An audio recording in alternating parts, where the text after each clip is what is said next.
નમસ્કાર દર્શક મિત્રો, આપ જોઈ રહ્યા છો NN ન્યૂઝ. હું છું એન્કર અર્પિતા પટેલ. હવે જોઈએ અગત્યના સમાચાર.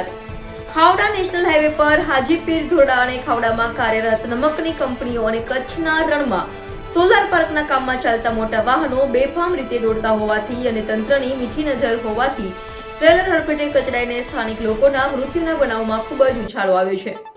તાજેતરમાં એક જ અઠવાડિયામાં મોટા બાંધા અને પારેટી ગામના બે યુવાનના ટ્રેલરો હડફેટે મોત થયા હતા. એક વર્ષમાં પહેલા ખાવડામાં એક ટ્રેલરે એક સાથે 3 યુવાનના જીવ લઈ લીધા હતા.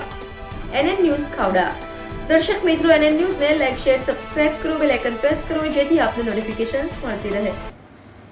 મુદ્દો મહત્વનો છે. 15 જેટલા લોકો સાહેબ ચાલ્યા ગયા છે. મેં કીધું તો ફરી દઉં છું. પોલીસ અને આરટીઓ સંયુક્ત રહેવા બાબતે ઇકોતેર માનતાથી આ બાજુ અને સાહેબ આ બેફામ કેમ ચાલે છે એ પણ ધ્યાન દેવું જોઈએ. રેતી ચોરી સાહેબ, રેતી ચોરી થઈ રહી છે. હવે એ ગાડીઓ ચોરીના બાને જે ફૂલ સ્પીડમાં ભગાવે અને સાહેબ મીઠો પણ સાહેબ એટલો કાળો કારોબાર આપણે કહી શકીએ કે ત્યાં મીઠો બધું જે યોગ્ય રીતે જે કંપનીઓ કરે છે એ સાચું છે, ઓવરલોડ ખોટું છે એનું, પણ અન્ય પણ લોકો જ્યાં ખોટી રીતે જે મીઠાનું ઓવરલોડિંગ કરી અને જે આ ખનન કરી રહ્યા છે ને એ પણ મુદ્દાના કારણે પણ આ સાહેબ બનાવ બની રહ્યા છે.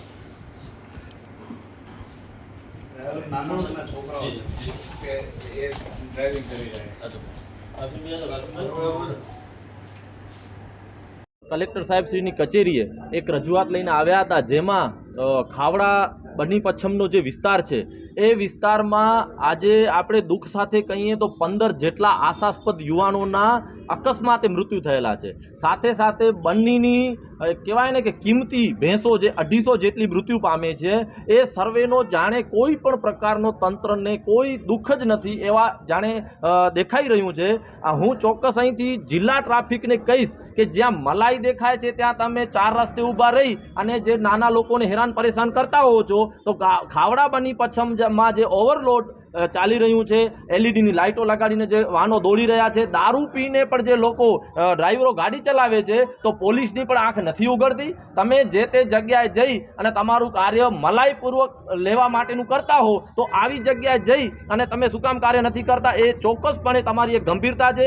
આજે આ કલેક્ટરશ્રીને એ જ જણાવ્યું છે કે સાહેબ ત્યાં આજે 15 જેટલા લોકો યુવાનો મૃત્યુ પામ્યા હોય અને એના પગલે કોઈ પણ પ્રકારના પગલાં ન લેવાના હોય તો આ તંત્રની મોટી એક ખામી છે. ત્યાં રેતી ચોરી થઈ રહી છે, મીઠાનો કાળો કારોબાર ચાલી રહ્યો છે, એના કારણે ખૂબ સ્પીડમાં ગાડીઓ ચાલે છે અને ગાડીઓના અડફેટે યુવાનો આવે છે અને ભેંસો આવે છે અને તેમના મૃત્યુ થાય છે.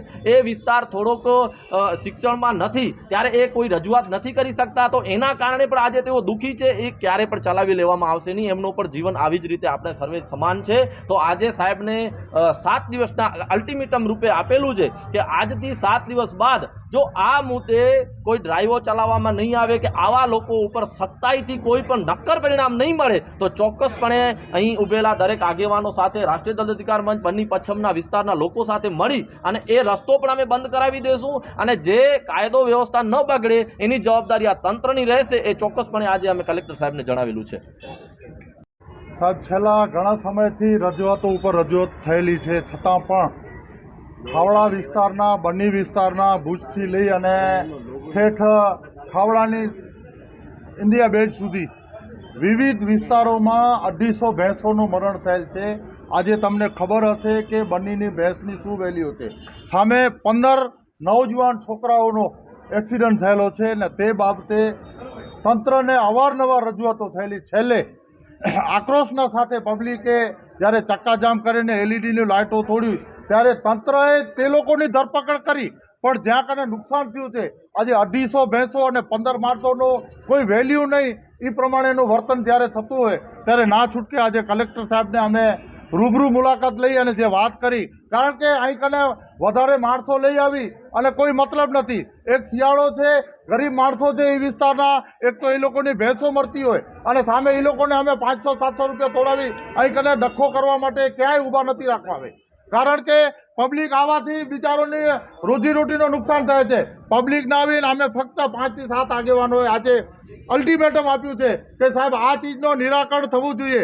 15 માણસોની, નવજુવાનોનો જીવ જતું હોય અને 250 ભેંસો મરણ પામતી હોય, એક ભેંસના 2 લાખ રૂપિયા લેકે તમે ગણિત કરો શું પોઝિશન થાય છે. માટે સાહેબે પણ વાતને સાંભળી અને કીધું કે હું ચોક્કસપણે પોલીસ તંત્ર અને આરટીઓ સાહેબને આ બાબતે ઘટતું કરવા માટેની પૂરેપૂરી વ્યવસ્થા કરી આપશો તેવું જણાવેલ.